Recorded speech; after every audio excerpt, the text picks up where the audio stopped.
While most of us take cover from the storm, a dedicated team of cyclists is riding it out. The Tour de Rock team is on day 2 of its 1,000-kilometer trek down Vancouver Island, and even by Tour de Rock standards, this has been a tough one.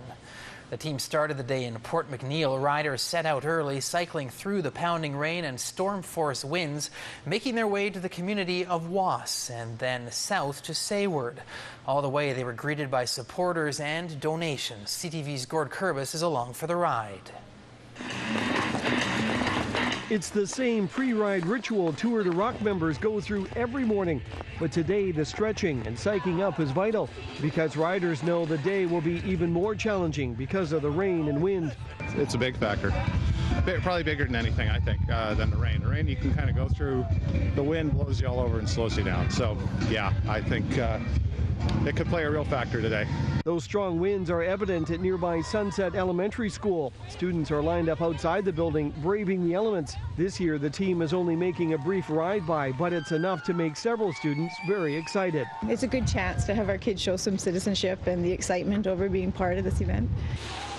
As they make their way out onto the open highway, the riders find themselves facing the same strong winds that forced various trees down in the area overnight. This tree fell across the island highway and was cleared only minutes before the team's arrival. The tour's organizers know they have to take the changing weather in stride. But every year there's different twists and turns, and no plan survives first contact, they always say. So every year throws us a different curve, and we just deal with it accordingly.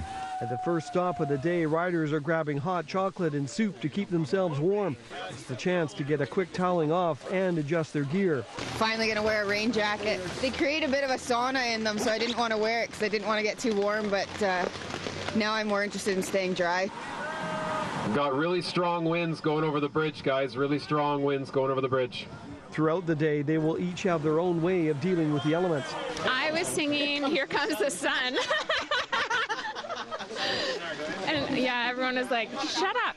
But it is, of course, their cause, raising funds for cancer-stricken children, that keeps them on track. This is a hard day for us, but this doesn't compare at all to what the kids have to go through, and that's what's getting us through this today. The riders make their way towards Sayward this evening, where weather will again prove to be a factor.